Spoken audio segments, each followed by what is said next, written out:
अस्सलामुअलैकुम my YouTube viewers. आज आपके लिए मैं लेकर आई हूँ अनारदाना चटनी की मज़ेदार सी रेसिपी। ये चटनी बहुत ही मज़े की बनती है, कबाब कटलस वगैरह के साथ खाई जाती है। तो चलिए बिस्मिल्लाह कर लेते हैं और चलते हैं मेकिंग की तरफ। अनारदाना चटनी बनाने के लिए हरा धनिया पुदीना मैंने लिया है 1-1 कप।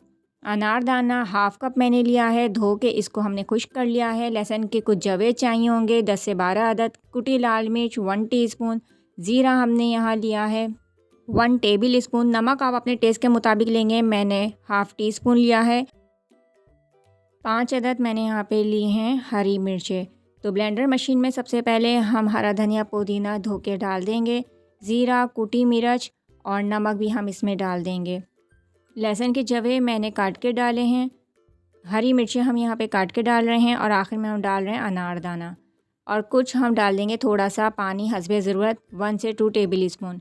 ब्लेंड कर लेंगे अच्छी तरीके से और फिर हम इसको निकाल लेंगे प्याली में।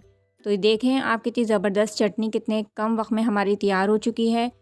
शामी कबाब या आप समोसों वगैरह के साथ भी इसको ट्राई कर सकते हैं। लास्ट में आप इसमें डाल सकते हैं नींबू का रस, ये ऑप्शनल है, आप चाहें तो नहीं भी डालें। तो मैंने हाफ़ नींबू का रस इसमें शामिल किया है। तो ये मज़ेदार सी चटनी तैयार है बिल्कुल खाने के लिए, सर्विंग के लिए। आपको मेरी आज की झटपट सी चटनी रेसिपी अगर पसंद आई हो तो लाइक शेयर एंड सब्सक्राइब के साथ बेल नोटिफिकेशन को ऑन करना ना भूलें। प्यारा सा फीडबैक दीजिए और नेक्स्ट वीडियो तक के लिए मुझे दीजिए इजाज़त। अपना रखिएगा बहुत सारा ख्याल और रखिएगा दुआ में याद। अल्लाह हाफिज़।